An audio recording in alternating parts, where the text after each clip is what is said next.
¿Ya partimos? Vale. Perfecto. Bueno, hola, buenas tardes. Como decía Miguel, esta va a ser una presentación con respecto a la aproximación, con respecto un poco al diagnóstico y fundamentalmente al manejo del shock como una entidad indiferenciada, pero obviamente recalcando algunos puntos importantes con los diferentes tipos que vamos a encontrar. Importante saber como objetivo central de la presentación de que el shock es una condición de alto riesgo vital, ya que tiene connotación de mortalidad tanto inmediata como retardada. Es una entidad, es un síndrome y como tal responde a múltiples etiologías. Es importante dentro del manejo del shock su reconocimiento, ¿ya? Un reconocimiento en un estado. La idea un poco de la presentación es, una de las ideas es el reconocimiento o tener la idea de reconocerlo precozmente y la evaluación de este y saber cuáles son las consecuencias fisiológicas y patológicas del shock. Fundamentalmente lo que nos hemos enfrentado es el perfil clínico, cómo se presenta el paciente y qué herramientas tenemos de apoyo y cómo documentarlo y cómo reportar la progresión, ¿no?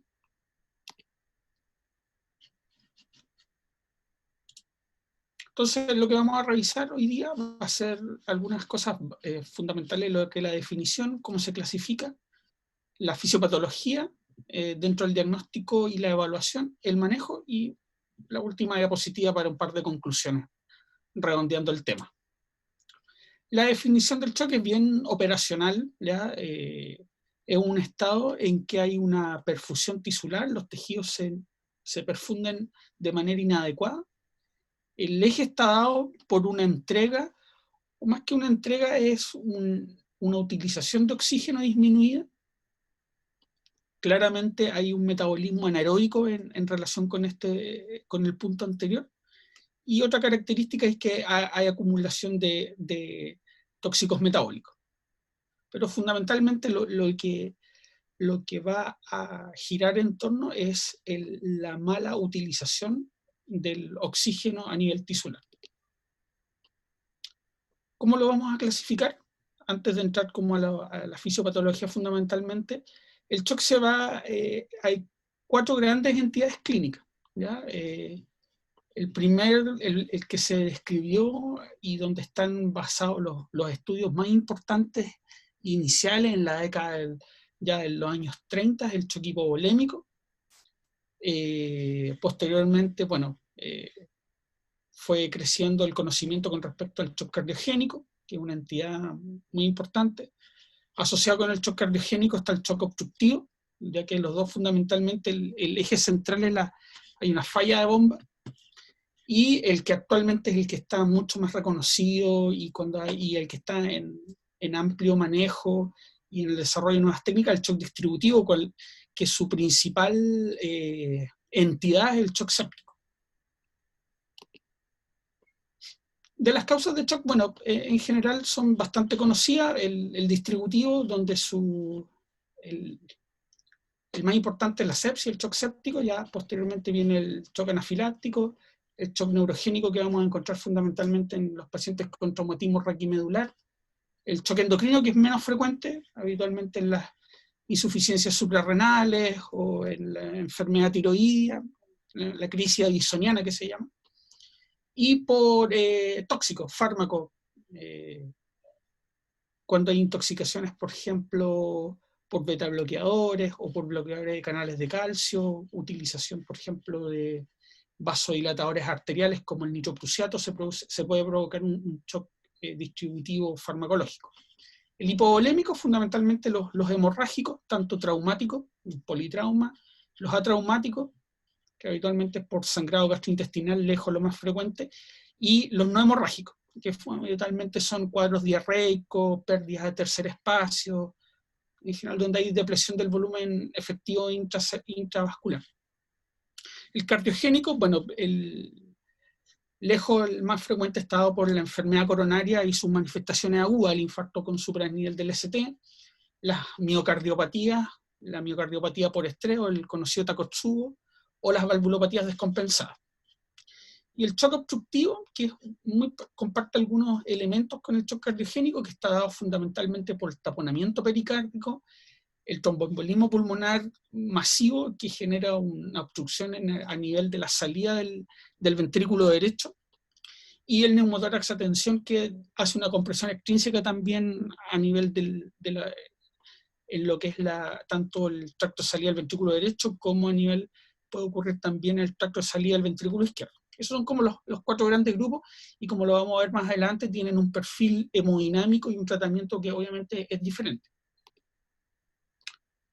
Un poco en relación, todos van a tener las diferentes etiologías, el hipovolémico, el cardiogénico, los obstructivos y el distributivo. Si bien tienen diferentes inicios, todos van a llevar a una vía final común, que es la disminución del gasto cardíaco, la mayor parte con un aumento, en fases finales ya con un aumento de las resistencias vasculares sistémicas, ya en lo macro, con caída de la presión arterial media, el shock propiamente tal, la injuria tisular y la disfunción orgánica múltiple. Con respecto al shock hipovolémico, en general, el grado de pérdida de volumen va a generar la respuesta clínica, ¿ya? En general, si un paciente, una persona pierde 10% de su volumen, en general va a ser bien tolerado, vamos a encontrarlo taquicárdico. Pero ya obviamente sobre el 20% vamos a encontrar falla de los mecanismos compensadores, hipotensión, ortostatismo, y acá vamos a encontrar disminución del gasto cardíaco. Y en general ya sobre el 40% de pérdida de volumen ya vamos a tener el shock manifiesto. Hipotensión sostenida, disminución del gasto cardíaco, vasoconstricción periférica y aumento del lactato, la hiperlactacidemia.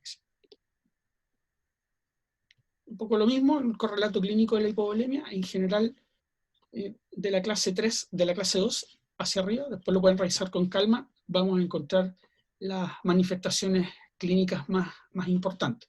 Acá, en general, acá va lo que es la pérdida de volumen en ml. Con respecto al shock cardiogénico, sabemos que es la primera causa de mortalidad hospitalaria de los infartos con supranivel de ST. Ocurre Estas son cifras bien variables, depende de donde uno lo lea, pero en general, estas pueden ser un poquito más antiguas, pero en general están más actualmente con toda la mejora en las técnicas de reperfusión y los diagnósticos precoces. En general están en torno al 7 al 8% de los infartos evolucionan con shock cardiogénico. Sin embargo, esto no ha cambiado. Lamentablemente el paciente que entra en shock cardiogénico tiene actualmente, y probablemente un poco más, un 50-60% de mortalidad hospitalaria. Y ocurre habitualmente cuando hay una pérdida del 40% del miocardio funcional. Y habitualmente lo vamos a encontrar en aquellos pacientes que hacen infarto del tronco coronario izquierdo, de la arteria descendente anterior, que obviamente va a irrigar el 40 al 50% del miocardio. Y obviamente en el caso del shock cardiogénico la mortalidad es sustancialmente mejora la sobrevida cuando las lesiones son susceptibles de manejo quirúrgico, ¿no?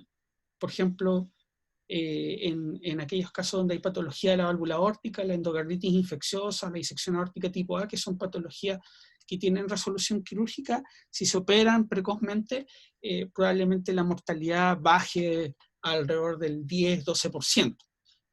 Al igual que la ruptura del músculo papilar, que es una causa importante de shock cardiogénico en el contexto post-infarto, o en el trauma torácico cerrado, también por endocarditis o por falla de pacientes que tenían una prótesis valvular, también la resolución quirúrgica puede mejorar sustancialmente la sobrevida.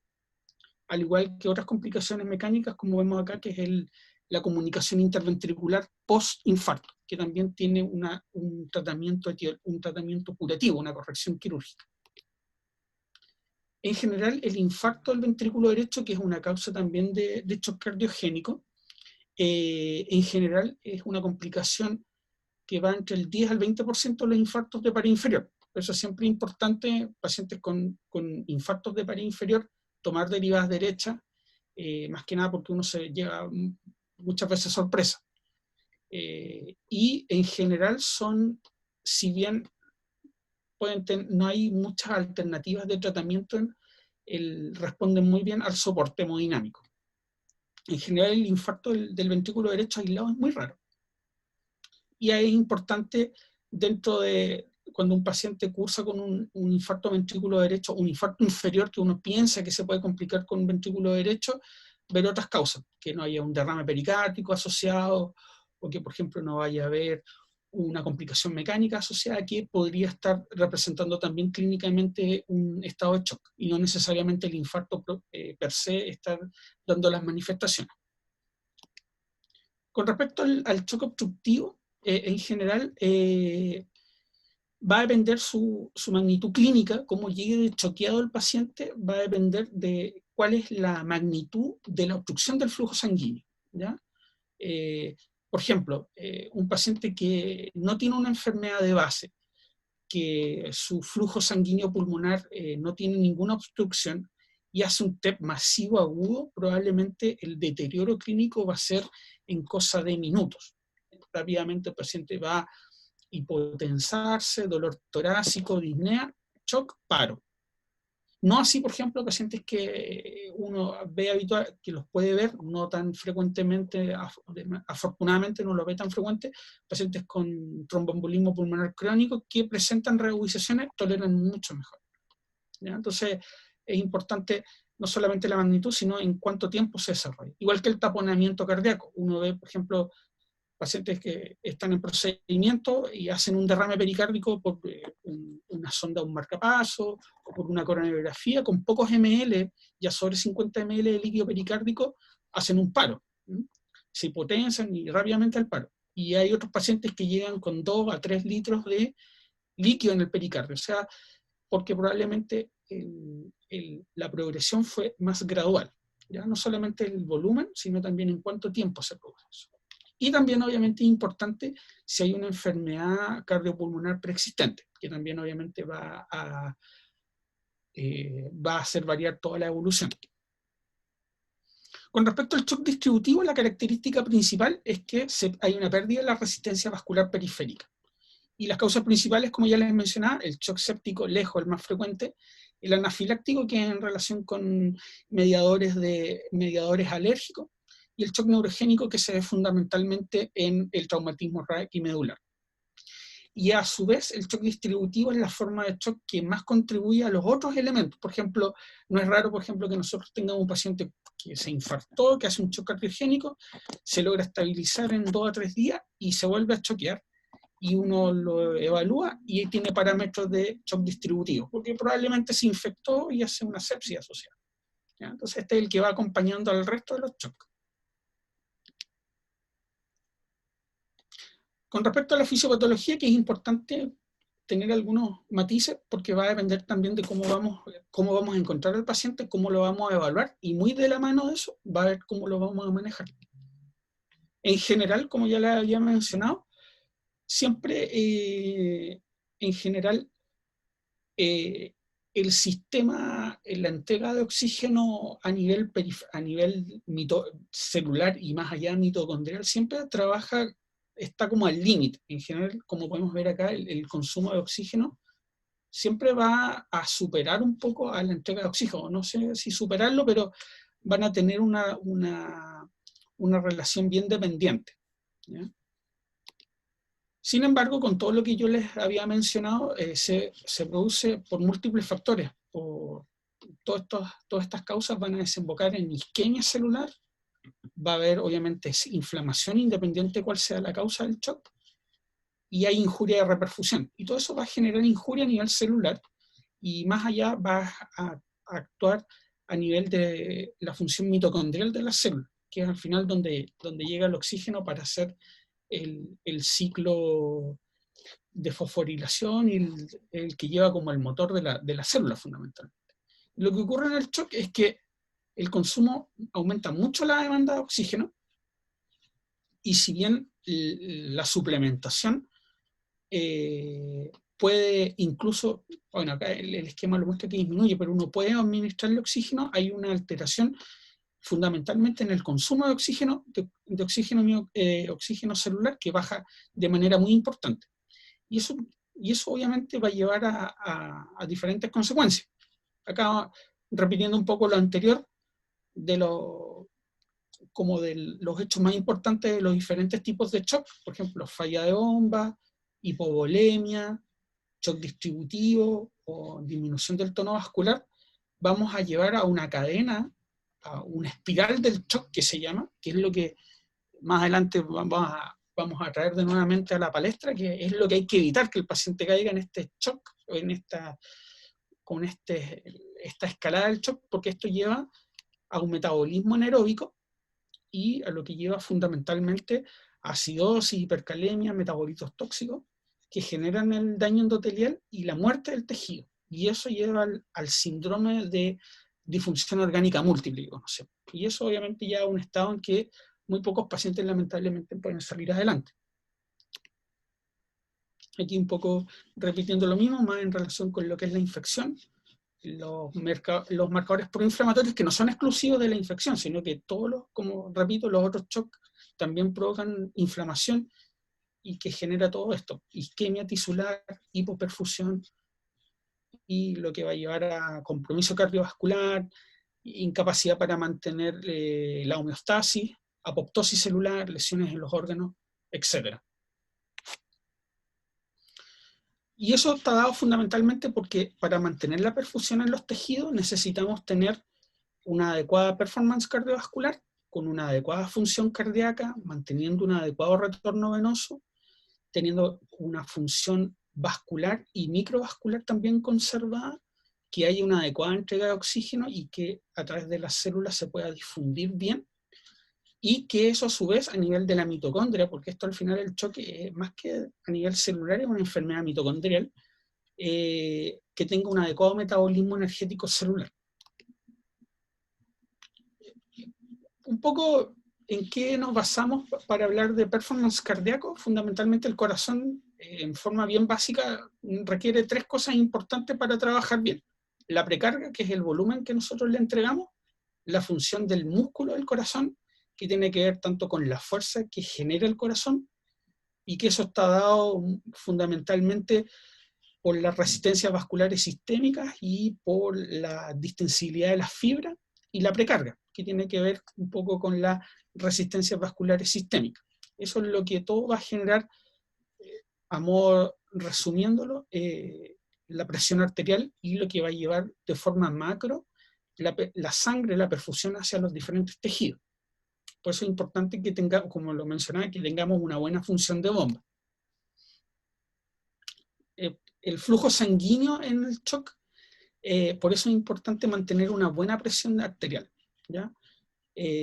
Los órganos se van a regular bien en general con presiones arteriales sistólicas o presiones arteriales medias, en este caso entre 60 y 100 milímetros de mercurio. Todos trabajamos en ese rango. Pero obviamente va a depender también del tipo de tejido, ¿ya? Sabemos que el corazón, el cerebro pueden incluso manejarse con presiones arteriales medias bajo esto, versus tejido musculoesquelético que ya con presiones arteriales medias cercanas a 60 empieza a sufrir, ¿ya? Entonces eso también es importante tenerlo en consideración cuando analizamos fisiopatológicamente el shock. ¿Por qué falla a nivel vascular? ¿Por qué fallan las arterias en el shock? ¿Por qué disminuye el flujo a los tejidos? Fundamentalmente porque hay acidosis, porque disminuyen las catecolaminas endógenas. Es reconocido que hay disminución de los niveles de adrenalina y noradrenalina endógena, las sustancias vasoactivas. Y eso lleva a una disminución del tono adrenérgico central, y producto de la injuria de reperfusión se genera esta molécula que es un radical libre de oxígeno que daña a nivel tanto endotelial como celular, que es el óxido nítrico. Esto es un poco lo que yo les mencionaba, que hay una dependencia, esto es en forma fisiológica lo que ocurre, cuando hay un adecuado consumo de oxígeno. En general, si la entrega de oxígeno se mantiene en forma estable, podemos pasar mucho tiempo con una sola carga. Sin embargo, cuando empiecen a bajar la entrega de oxígeno a un nivel crítico, que es este punto de acá, rápidamente empieza a haber generación de acidosis láctica. Y a su vez, cuando en los estados de shock, esa curva tiende a ser mucho más acentuada y precozmente, o sea, por los motivos mencionados anteriormente, la célula rápidamente empieza a generar ácido láctico, a pesar de que incluso, como podemos ver acá, el consumo de oxígeno puede estar aumentado. Ahora, una vez que se establece la noxa que genera el shock, los 4 tipos diferentes, vamos a tener respuestas compensadoras. ¿Y por qué es importante saber las respuestas compensadoras? Porque son las manifestaciones clínicas que nosotros vamos a encontrar. Después lo pueden revisar con calma, pero a grosso modo hay mecanismos compensadores para mantener una presión circulatoria media, ¿ya? Fundamentalmente tiene que ver con lo que es mantener un volumen efectivo circulante, o sea, lo que hace el organismo para mantener un adecuado volumen que vaya a los diferentes órganos, y eso va a generar distribución de flujo en el espacio vascular, va a disminuir las pérdidas renales, o sea, el organismo va a echar toda la maquinaria a funcionar para evitar que haya pérdidas renales. Por eso los pacientes empiezan a hacer oliguria, porque disminuye la tasa de filtración glomerular y aumentan todos los mecanismos para retener agua y electrolitos. Aumenta la aldosterona, hay aumento de los niveles de vasopresina. Con respecto a la presión arterial, lo que el organismo utiliza es, en general, disminuir la capacitancia venosa para tratar de redistribuir el flujo hacia el territorio arterial, y para eso los pacientes que se choquean empiezan a tener mayor actividad simpática. Eso quiere decir de que hay mayor actividad de adrenalina y noradrenalina, y eso lo que genera fundamentalmente es vasoconstricción. Y eso lo vamos a ver clínicamente, por ejemplo, vamos a encontrar un paciente que está frío, que está mal perfundido distal, que está taquicárdico, que está sudoroso. Eso es el efecto de la actividad simpática. Al igual también de la angiotensina y vasopresina, que van a tener un efecto también a nivel vascular. También se maximiza el funcionamiento cardíaco, la estimulación simpática con adrenalina, noradrenalina, para aumento de la contractibilidad. Como revisamos anteriormente, la función de bomba cardíaca es fundamental en lo que tiene que ver con mantener la homeostasis del aparato vascular. Y un poco en relación con lo anterior, hay redistribución de la perfusión, se van a favorecer algunos órganos sobre otros. Obviamente va a haber una autorregulación que va a dominar hacia los órganos vitales. Por eso estos pacientes uno los va a encontrar que para mantener una buena perfusión coronaria, para mantener una adecuada perfusión renal o cerebral, va a ir en desmedro, por ejemplo, la perfusión esplácnica. Ya habitualmente si uno los toca, el abdomen está frío, las extremidades están frías, ¿vale?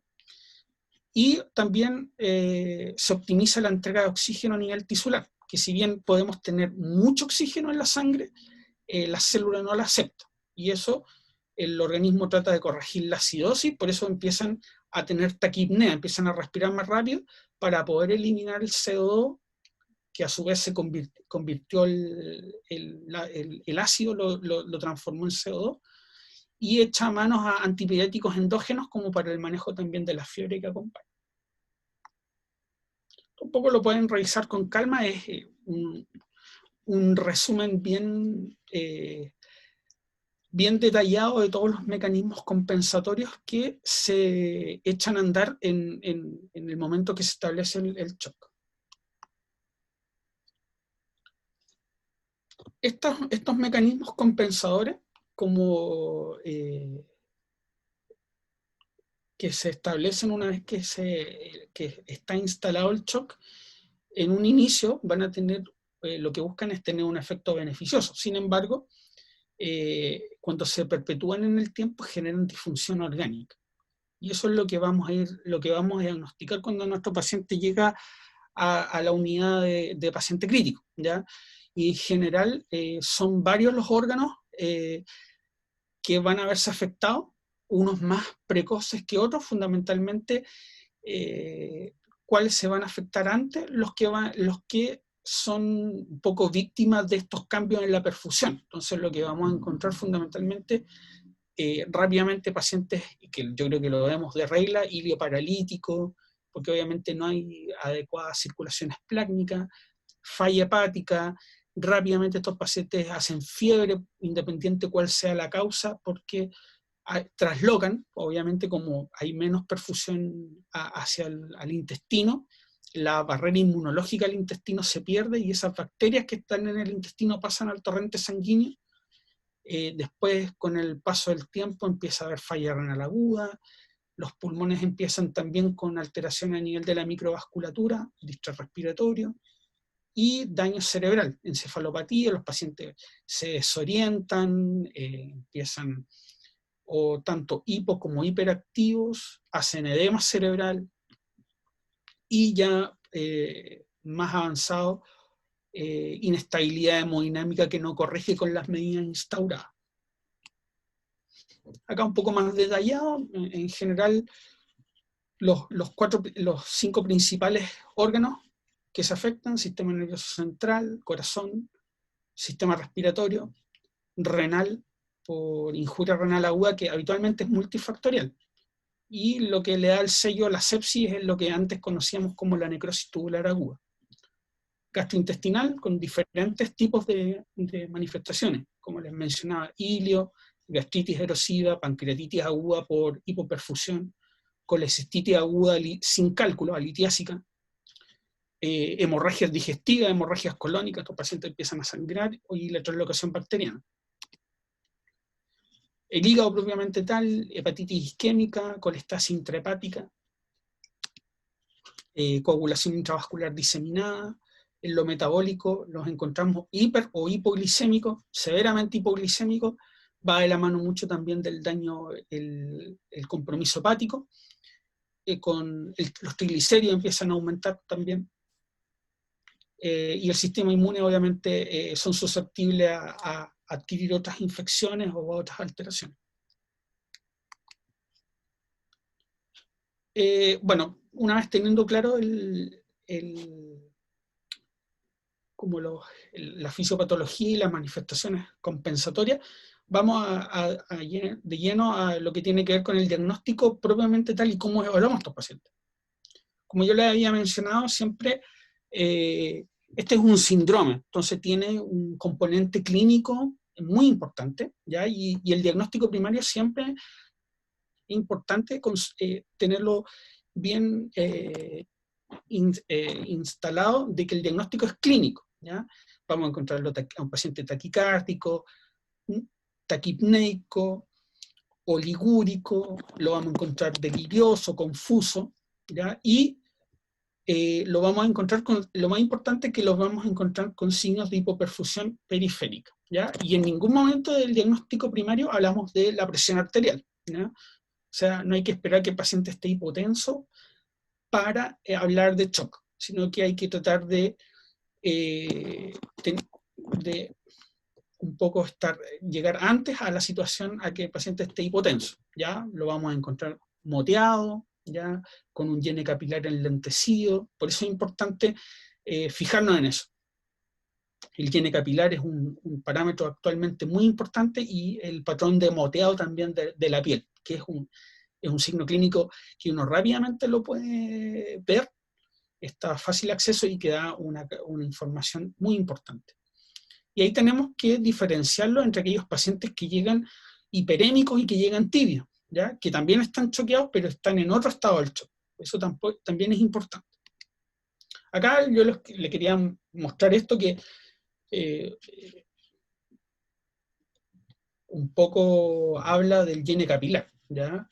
Cómo el llene capilar y lo que se demora en segundos, uno presiona a nivel unguial por 2 a 3 segundos y suelta y ven cuánto tiempo demora en retornar la coloración rosada. Y esto, en este trabajo, lo que mostró fundamentalmente la correlación que tiene con una saturación venosa central que se obtiene a través de un catéter venoso central mayor o igual al 70%. O sea, en general, cuando el llene capilar está entre 1 a 2 segundos, en general, la relación, la especificidad va a estar en torno en el mejor de los casos, en el 97%, que es bastante bueno, ¿no? O sea, en general, un llene capilar, lo que nos quiere decir esto es que un llene capilar entre 1 a 2 segundos nos habla de que hay una perfusión o una entrega de oxígeno a nivel celular bastante adecuada. Y cuando esto se prolonga, más de 3, más de 4 o más de 5, el valor predictivo positivo, que lo podemos ver acá, ya de que hay una saturación venosa central menor de 70, casi del 100%. O sea, un muy buen parámetro clínico en lo que es el diagnóstico. Como lo vamos a ver más adelante, el llene capilar también nos va a servir para guiar tratamiento. Otro elemento clínico que es muy importante y que tiene actualmente una aplicación clínica es el mottling score. Este sale ahí, o el patrón de moteado. ¿Ya? Y acá lo que yo les quiero mostrar es que sin tomarle ningún examen de sangre, cuando uno va viendo cómo a nivel de las rodillas, cómo vamos viendo cómo el moteado va aumentando, va a tener esto odds ratio de 1,1674 a medida que esto aumenta, imagínense, 74 veces más probabilidad de fallecer con un mottling score de 4. Y cómo, si nosotros, bueno, es un trabajo muy interesante, y dejé la referencia si lo quieren revisar, cómo el mottling al aumentar de su intensidad se correlaciona sin haberle tomado un lactato, como lo vamos a ver un poco más adelante, el lactato, que es un examen que uno mide para ver cómo está la perfusión sistémica, cómo se correlaciona con el lactato, con un lactato elevado, ¿no? Entonces, un llene capilar y mottling score van de la mano en la evaluación inicial del shock. Ahora, ¿qué otros signos clínicos nos tenemos que fijar para lo que es el diagnóstico diferencial? Por ejemplo, ver cómo están las yugulares, porque nos va a decir si un paciente está hipovolémico o, por ejemplo, si es un shock cardiogénico, porque va a estar de la mano también con la presión venosa central. Por ejemplo, si hay un ritmo cardíaco de galope, un tercer ruido que nos va a apoyar de que hay un shock cardiogénico. Si hay signos de falla cardíaca derecha, por ejemplo, ingurgitación yugular, paciente que está hipotenso, que está bradicárdico, nos puede hacer sugerir un shock más obstructivo, ¿ya? O, por ejemplo, si encontramos un pulso paradójico o signo de Kussmaul, nos habla de que hay un taponamiento pericárdico. Entonces, son todos elementos clínicos que nos pueden ayudar. O, obviamente, si encontramos un paciente febril, con escalofríos, o encontramos un foco infeccioso evidente, y el paciente está cursando un shock, eso nos va a orientar, obviamente, más a un shock séptico. ¿Qué pruebas de laboratorio? Bueno, en general le tomamos de todo, hemograma, las pruebas de coagulación, acá podemos agregar el fibrinógeno también, falta la protrombina, el TTPA, fibrinógeno también es importante, electrolitos plasmáticos, gases arteriales, ¿cierto? También asociado a esto los gases venosos, ¿ya? De un catéter venoso central, o si tenemos un SWAN, un catéter de arteria pulmonar para una saturación venosa mixta, función renal, producto calcio-fósforo, magnesemia, lactato inicial, muy importante para lo que tiene que ver, como vamos a ver un poco más adelante, lo que es la reanimación. Siempre un electrocardiograma, no solamente por el diagnóstico de un shock cardiogénico, sino también las complicaciones cardíacas asociadas a la sepsis o a los otros tipos de shock. Radiografía, en general radiografía tórax, imágenes de abdomen siempre cuando hay, o de tórax, cuando hay sospecha de un cuadro séptico intraabdominal, TAC de abdomen-pelvis, un eco, obviamente, como lo vamos a ver más adelante, tiene no solamente un rol como en la patología cardiovascular primaria, sino que también dentro del manejo del shock. Ahora, el ecocardiograma es fundamental, va de la mano con el resto de los exámenes que les mencionaba. Y estudios de perfusión pulmonar, por ejemplo, cintigrafía en caso de que sospechemos TEP crónico u otras patologías. Con respecto al monitoreo invasivo, bueno, esto es bien dinámico. En general, hasta hace 10, 15 años, catéter de arteria pulmonar, el catéter de Swan-Ganz era uno de los elementos más importantes para la monitorización de los pacientes en shock. Actualmente va en desuso, pero siempre es importante con respecto al diagnóstico diferencial, ¿ya? Porque todos los estudios son basados en los patrones hemodinámicos del catéter de arteria pulmonar. Ahí me voy a detener un poquito más para hablar algunos puntos importantes. La monitorización de la presión venosa central, ya que también tiene una correlación con el higiene capilar, también muy interesante eso. Presión arterial invasiva, o sea, paciente que está en UCI con droga vasoactiva tiene que estar con una línea arterial, y ya en relación con ya más específico, mediciones tanto del VO2, que es el consumo de oxígeno a nivel celular, y el DO2, que es la capacidad de entrega de oxígeno, que eso también se puede medir. Dentro del manejo inicial, vamos siempre, no pocas veces va a llegar un paciente con shock y que el diagnóstico no es categórico, o que empieza a aumentar los requerimientos de vasopresores. Lo típico que el paciente llega, que uno dice, no, tiene una sepsis, un shock séptico, pero empieza rápidamente los exámenes se empiezan a deteriorar a pesar de que está reanimado, se le ha administrado volumen, empezó drogas vasoactivas, pero empieza a aumentar la cantidad de drogas vasoactivas, o hay que asociarle drogas vasoactivas.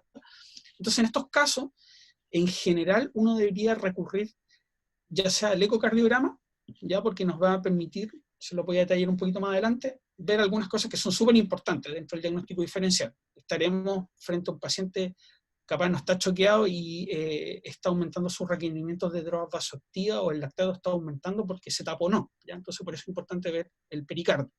O capaz está choqueándose porque está fallando la bomba, entonces es importante ver el ventrículo, cómo está.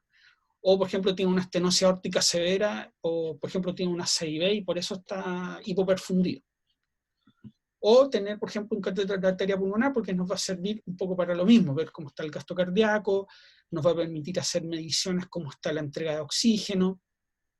O nos va a servir, por ejemplo, para ver si estamos reanimando bien al paciente. Por ejemplo, nos va a permitir cómo está el capilar pulmonar, cómo está la precarga del ventrículo izquierdo. ¿Ya? Son elementos importantes a la hora del manejo. Esto era lo que se hacía antiguamente, ¿ya? Esto es como cuando se hicieron, hay un autor que se llama Rivers, que fue el primero que publicó un algoritmo del manejo del shock séptico, y estamos hablando de la década de los 90, al principio de la década de los 90, y donde el manejo y el diagnóstico se hacía en base fundamentalmente a la saturación venosa de oxígeno, ¿verdad? La que se obtiene a través de una muestra venosa, un catéter venoso central. Y también asociado a cómo estaba si había, por ejemplo, aumento o había cómo iba el manejo de la PVC, ¿ya? Entonces, por ejemplo, se establecían tres grupos. Si tenía presión venosa central normal o baja, era planteable sepsis. Si teníamos una presión venosa central alta, se consideraba o había que considerar un shock cardiogénico. Y si la presión venosa central era baja, o era un choque hipovolémico o una causa hemorrágica. Y ahí fundamentalmente de eso iba a depender cuál iba a ser el manejo, si le administrábamos volumen, o si le íbamos a hacer una eco, o íbamos a buscar otras alternativas. ¿Ya? Esto en general ha ido cambiando, y el estudio del shock en general es más dinámico actualmente. Y para eso tenemos el ecocardiograma. Esto es solamente una pincelada para ver qué es lo que nosotros tratamos de hacer siempre con el eco en un paciente que está choqueado, sobre todo cuando tiene lo que se llama un shock indiferenciado. Hay múltiples protocolos, lo pueden revisar con más detalle, es el RACH, y que utiliza las diferentes tomas del eco, ¿ya? El eje paraesternal, que se hace a nivel, como bien dice su nombre, paraesternal derecho, tanto en su eje largo como el eje corto que va hacia allá.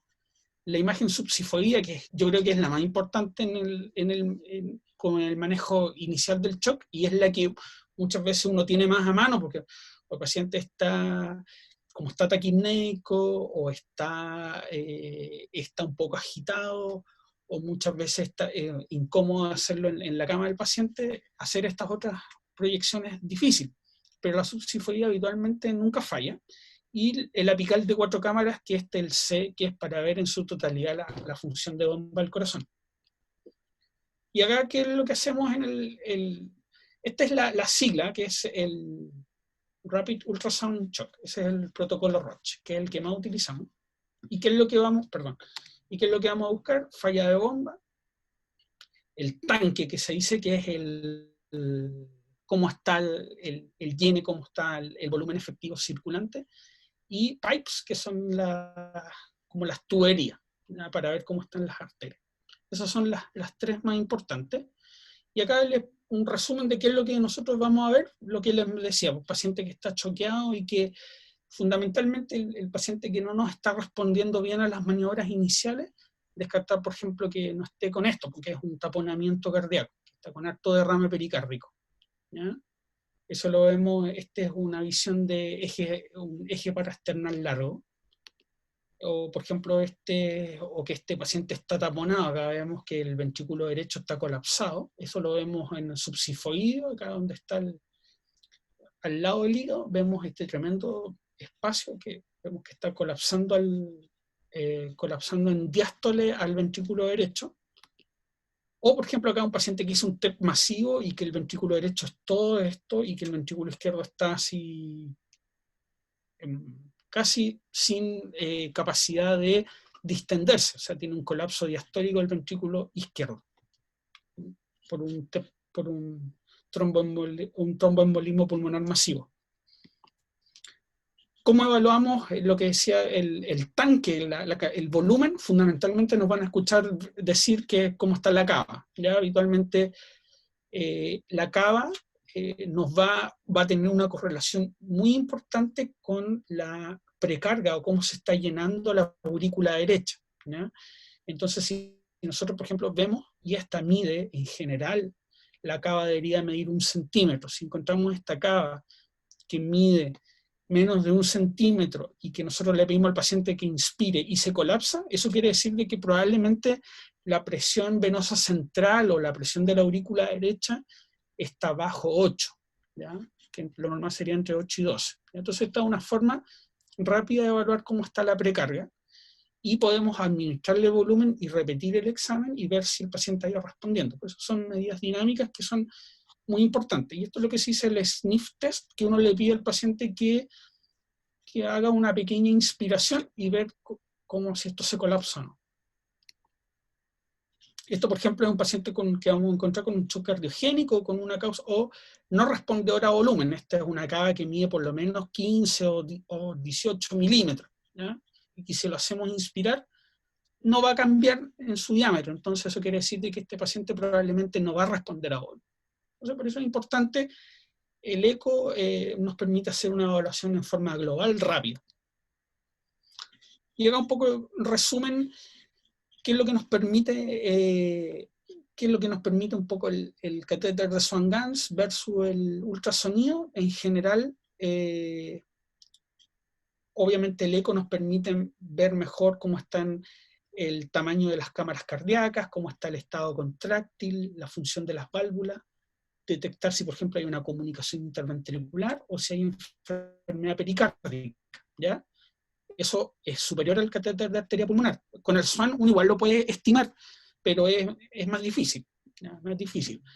Ahora, el SWAN lo que tiene, como yo lo había mencionado, es que nos permite hacer mediciones hemodinámicas obviamente mucho mejor, porque son menos operador dependientes. Ya, por ejemplo, cómo está el gasto cardíaco, cómo está la presión de arteria, el capilar pulmonar, cómo está la presión del ventrículo derecho, las resistencias pulmonares y sistémicas, la saturación venosa mixta, y eso nos permite hacer una serie de mediciones. Y a su vez, el SWAN lo que nos va a permitir es tener, con estas mediciones que yo les mencionaba, nos va a permitir orientar cuál es el perfil hemodinámico de nuestro shock y así manejarlo. Por ejemplo, el shock hipovolémico, vamos a encontrar que tiene una precarga, que tiene un capilar pulmonar obviamente bajo, ¿vale?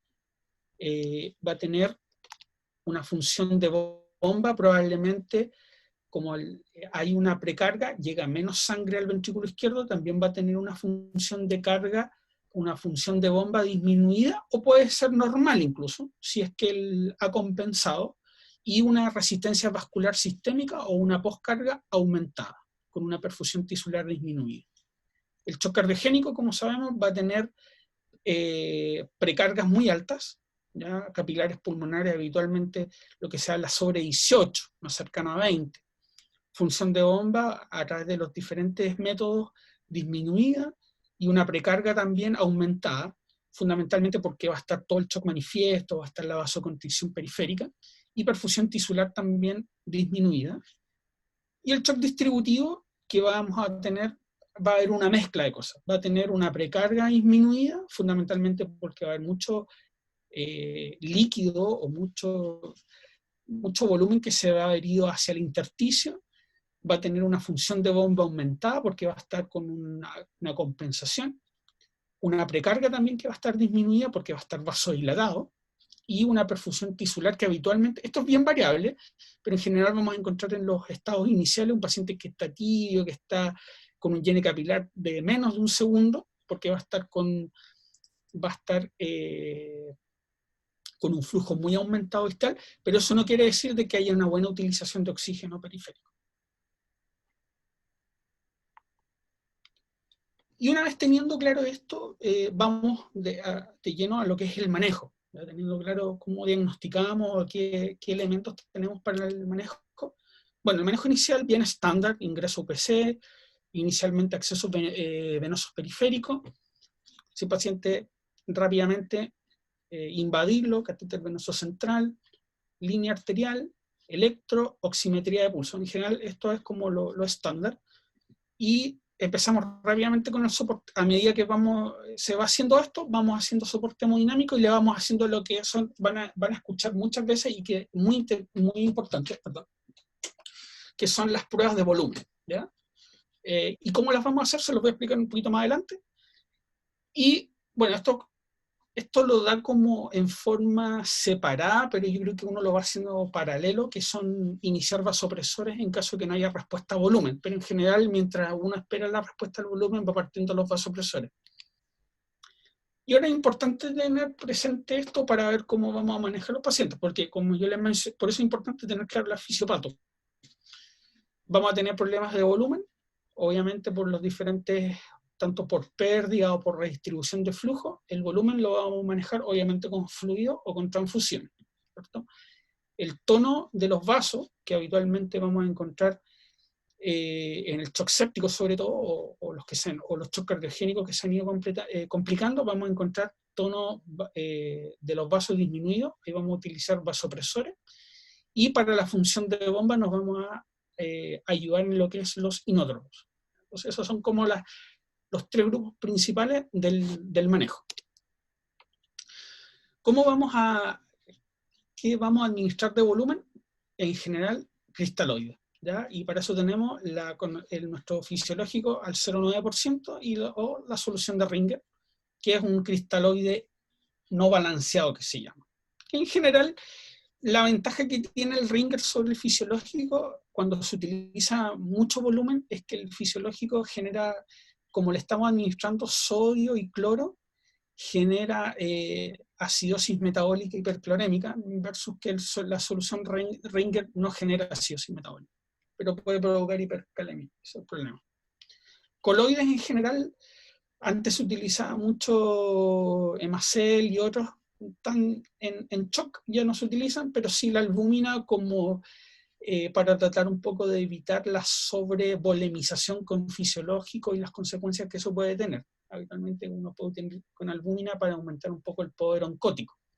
Los hemoderivados, diferentes glóbulos rojos, plasma, crío, según lo que vaya necesitando el paciente. ¿Y cómo vamos a reanimar?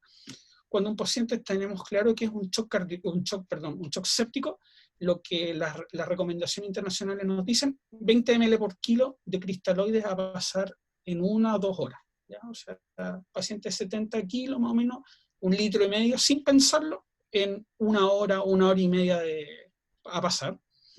Y una vez que se ha pasado eso, uno le puede seguir pasando bolitos de 5 a 10 ml por kilo, ¿vale? Y eso en general lo que recomiendan las guías son entre esos bolos pasarlo en 15 minutos. En nuestros pacientes con falla cardíaca, o que nosotros pensamos que pueden tener capilares pulmonares altos, en general igual uno debería pasarle un poco de volumen, pero 100 a 200 ml como máximo en falla cardíaca. Y nuestras metas van a variar según el perfil hemodinámico, por eso es importante clasificar bien a los pacientes. Si un paciente es séptico, en general uno deberíamos intentar un capilar pulmonar, una presión de enclavamiento entre 10 a 12 milímetros de mercurio, y un paciente con un shock cardiogénico que tiene una disfunción ventricular izquierda importante, uno debería tenerlo con unas precargas un poco más altas. 18, incluso hablan de 20, se pueden mantener. Y eso a través de la administración de estos bolos de solución cristaloide. Y la fluidoterapia o la reanimación con volumen, el principal objetivo es corregir la hipotensión macro, lo que vemos en las cifras de presión arterial. Y esto sobre todo en sepsis, en pancreatitis aguda también está la hora dorada, de administrar el volumen la primera hora desde que el paciente se diagnostica el shock. Vamos a ver que se disminuye la taquicardia, vamos a corregir los efectos, en parte los efectos de la hipoperfusión, y siempre importante cuando tengamos los pacientes en UPC, que lo empezamos a reanimar, es importante que cuando uno reanima, si bien estamos ayudando a la perfusión periférica y al riñón, va a alterar la función, lo que tiene que ver con el intercambio gaseoso. Entonces, va a haber un deterioro de la oxigenación, porque muchas veces el volumen empieza también a traspasar la barrera alveolo-capilar. El paciente empieza a congestionarse. Por eso es muy importante las primeras 24 horas en general, o sea, es importante durante todo el tiempo, pero sobre todo las primeras 24 horas el balance hídrico. Actualmente son pacientes que el primer, segundo día quedan muy positivos y uno lo ve que empiezan a hincharse por todas partes, edema facial, edema de extremidad inferior, superior. ¿Ya? O sea, en general uno el primer día, como dicen, debería reanimar como nefrólogo para tratar de mantener, y después ya segundo, tercer día, reanimar como broncopulmonar, cuidando el pulmón fundamentalmente, no dejando al paciente hipervolémico. Con respecto a las drogas vasoactivas, que es el paso siguiente, tanto aquí vamos a incluir tanto lo que tienen que ver vasoconstrictores como inótropos. Lo que más utilizamos nosotros, norepinefrina, bueno, adrenalina, fenilefrina no usamos tanto, nosotros lo utilizan más los anestesistas, vasopresina también, que es importante en el shock, lamentablemente nosotros no la tenemos, y los inótropos, dobutamina, milrinona, que son estos lo que uno, acá están las dosis, lo que uno debería familiarizarse tanto con la norepi como la epinefrina, milrinona y dobutamina. En general son las que más utilizamos. Habitualmente la dopamina ya para el shock no se está utilizando, ya hace un par de años. Y estos son nuestros caballitos de batalla. Y acá un poco cómo se van comportando en los diferentes tejidos, tanto el cardíaco como en el vascular periférico. Un poco, un resumen un poquito más acotado de las drogas y cuáles son sus efectos fundamentalmente. Como podemos ver, la norepinefrina, su mayor actividad es a nivel de la constricción arterial, ¿ya? La dobutamina, por ejemplo, no tiene efectos sobre al contrario, vasodilata, por eso los pacientes con dobutamina se pueden hipotensar, pero sí tiene un efecto sobre la contractibilidad, sobre lo que tiene que ver con la generación de fuerza miocárdica. La epinefrina, que tiene un comportamiento, acá como ustedes pueden ver, tanto con frecuencia cardíaca, contractibilidad y contracción arterial, en general le hace a todo, pero va a depender de en cuánto. A dosis más alta, en general, cuando utilizamos la norepinefrina en dosis sobre los 0,05 gamma kilo minuto, vamos a encontrar efectos sobre la constricción arterial. Dosis inótropas, en general, bajo 0,05, que tiene que ver con la contractibilidad y con la frecuencia cardíaca. Esto un poco, resumiendo un poco cómo, e integrando todos los conceptos mencionados, cómo se utilizaba para reanimar la saturación venosa de oxígeno a través de un catéter venoso central. Si le encontrábamos que estaba baja, antiguamente se veía cómo estaba la saturación de oxígeno periférica. Si esta estaba baja, oxigenoterapia o ventilación mecánica. Si estaba normal, iban a ver cómo estaba el gasto cardíaco con un catéter de Swan. Si estaba bajo y tenía presiones de capilar pulmonar elevada,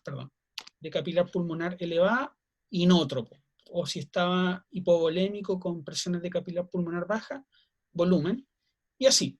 Y si, por ejemplo, el gasto cardíaco estaba normal, iban a ver cómo estaba la hemoglobina. ¿Ya? Había que transfundir a los pacientes. Eso es como el algoritmo que se usaba antes, el algoritmo que lo pueden encontrar, que es de Rivers. ¿Ya? Pero eso ha cambiado. Este es un estudio que se lo pueden revisar, que se llama, muy interesante, que se llama Andrómeda, ¿ya? Donde participaron también investigadores chilenos. Y acá, si ustedes pueden ver, acá se partía con una medición de saturación venosa de oxígeno. Acá se parte con CRT, es llene capilar. ¿Ya? O sea, este manejo parte con la evaluación del llene capilar o lactato anormal. ¿Ya? Y ahí viene, lo pueden revisar con calma, viene todo el algoritmo. Si, por ejemplo, alguno de estos dos está alterado, vamos a ver cómo está su respuesta a volumen. ¿Ya? Y ahí, si, por ejemplo, el paciente tiene buena respuesta a volumen,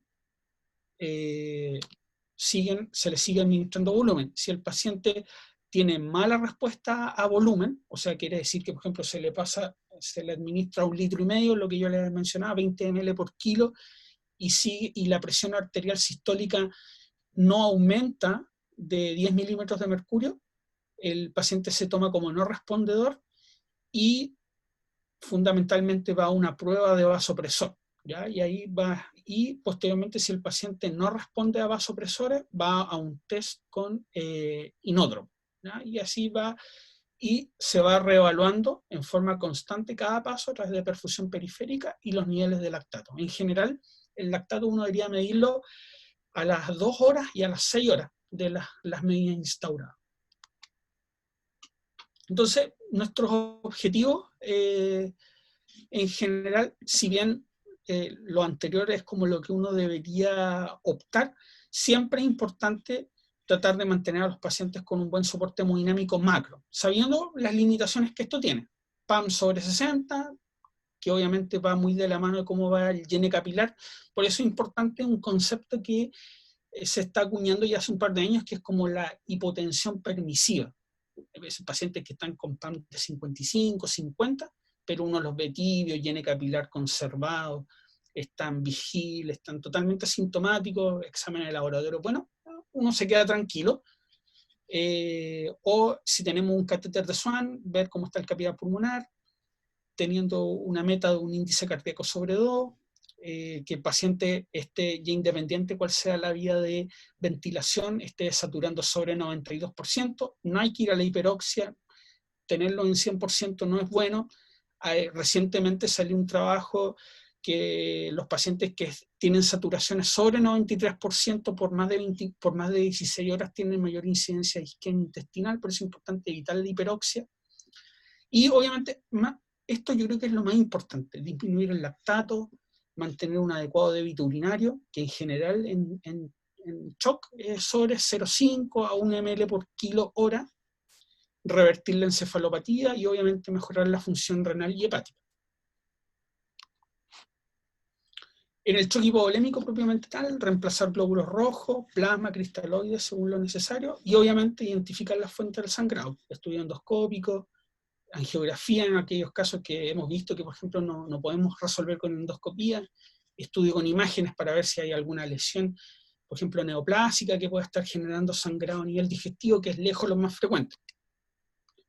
Con respecto al shock cardiogénico, en los infartos extensos, bueno, balón de contrapulsación que lo seguimos utilizando, pero lo más importante es esto, coronariografía y eventual revascularización precoz, ya sea por angioplastía o cirugía.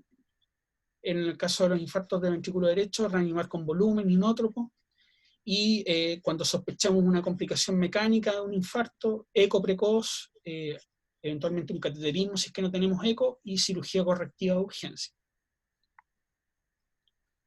Con respecto al shock séptico, bueno, es un tremendo tema por sí, pero lo más importante es identificar el sitio de la infección, obviamente, y drenarlo en lo posible, o sea, hay que drenar cualquier sitio de infección.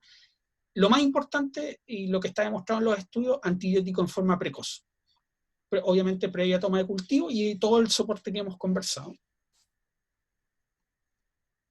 Y bueno, como concluyendo, de todo lo revisado, tenemos que saber que el choque es una entidad frecuente y supone un porcentaje alto de ingreso a UPC. El tratamiento precoz con fluidos y el soporte obviamente mejora la supervivencia, y hay que tener claro que en el caso específico del shock séptico, antibióticos precoces, y en lo que nosotros vemos en cardiología, cuando hay un shock cardiogénico hay que revascularizar y o corregir de manera quirúrgica. Pero tenemos que saber esto, que un paciente que ingresa con shock, con el puro diagnóstico, tiene un 46% de mortalidad, y si nosotros hacemos las maniobras adecuadas, logramos disminuir la mortalidad como en un 50%, o sea, disminuye a 30, 28% en general. Eso quería contarles. Bueno, si alguien tiene alguna pregunta, por favor, presentarse y decir la pregunta, por favor. Gracias, doctor, por su clase, estuvo muy buena. Vale, no, y que un poco larga, pero bueno, que sea. No, corresponde por el tema. Y eso que estuvo bien acotado porque... Sí.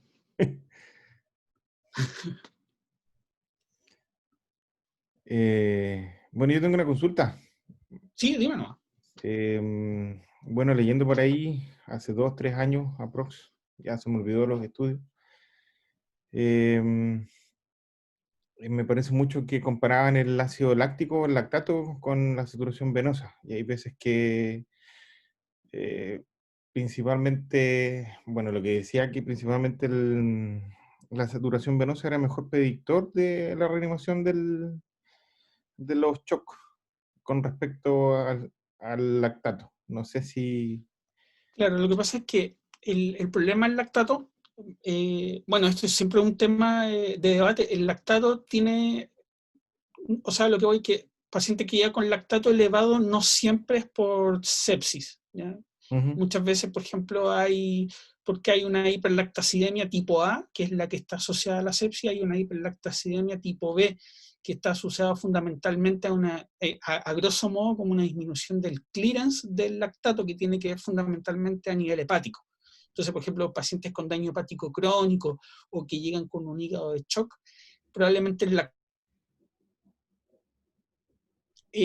como uno esperaría, a pesar de la reanimación adecuada. Entonces, en ese sentido, la saturación, tanto la saturación venosa central como mixta, y el delta CO2, que es otro que se utiliza en los pacientes en ventilación mecánica, sobre todo para el manejo de las primeras 24 horas, es más fidedigno, claro. Varía mucho menos una vez que uno tiene corregido todas estas cosas que mencionaba, porque que esté con un buen nivel de Claro. hemoglobina, que esté bien sedado, en el caso que requiera ventilación mecánica, que esté con 6 ml por kilo, todas las cosas. Pero sí, efectivamente. Ya, gracias. Eh, Están agradeciendo por chat. La Vero dice que Vale. hace rato que no escuchaba a la Marcel. Sí, pues no, que antes reanimábamos, le dejamos un hemacel, pero ya de hecho aumenta la mortalidad. No hay que usarlo. Sí. Eh, ¿Alguna otra pregunta?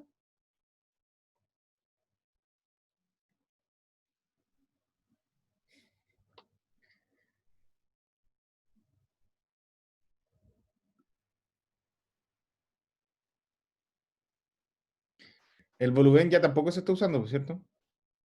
Mucho. Volumen tampoco, claro que es la misma al final, que es lo mismo que un coloide al final. Ya, Tampoco se utiliza.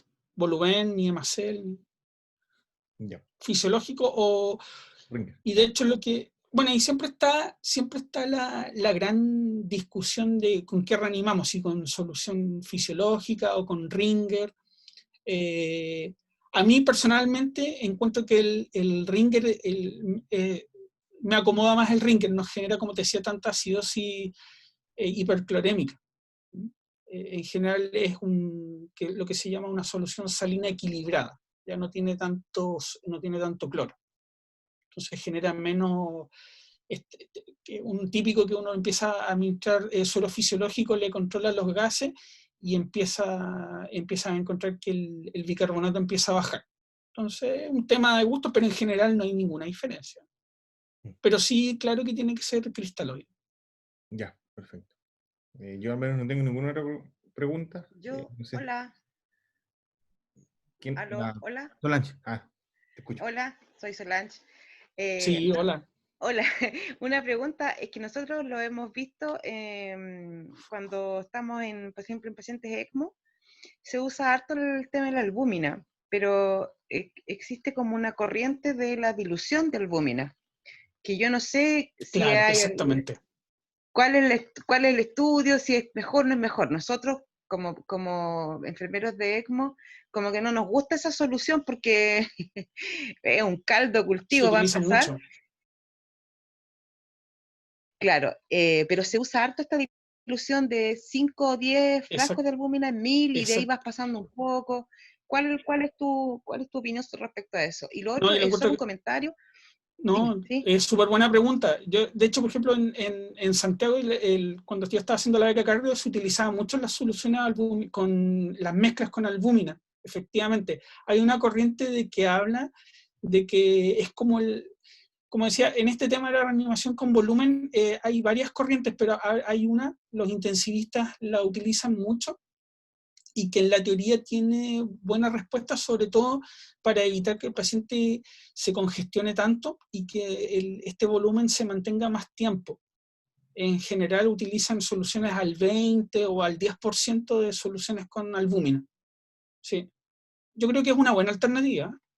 Mm, ya. Sí. Y lo otro, a modo de comentario, que a lo mejor también tú lo dijiste en algún momento y no sé si lo dijeron en otra presentación, el tema de la monitorización invasiva en shock, como el catéter de Swan casi ya va en retirada, se usa poco.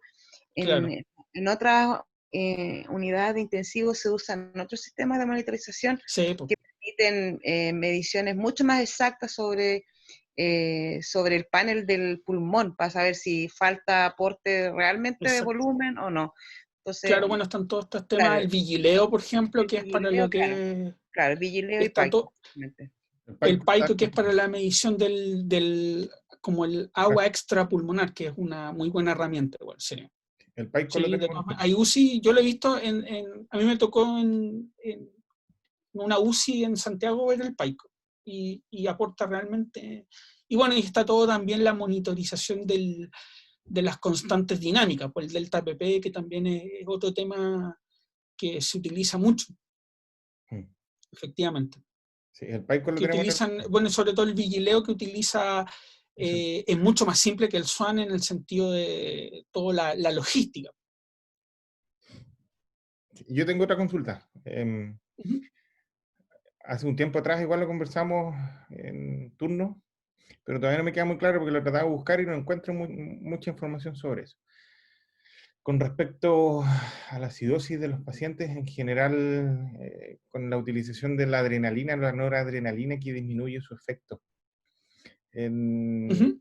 Por ejemplo, la noradrenalina, por lo que estuve leyendo, que disminuye el efecto beta, que es el principalmente efecto que tiene en el paciente en estado de shock, pero en estar en un estado acidótico, el paciente ya empieza a disminuir el efecto vasopresor que tiene la noradrenalina. No, de todas maneras, produce vasodilatación. De todas maneras, porque interfiere con los receptores beta, fundamentalmente. Ah, ya, Y más que nada habitualmente. ¿Ah? por la interferencia en los betas. Claro, claro. Lo que pasa es que la célula, porque al final, como hay aumento de los hidrogeniones, lo que se genera es que fallan las bombas que son sodio-potasio y sodio-calcio.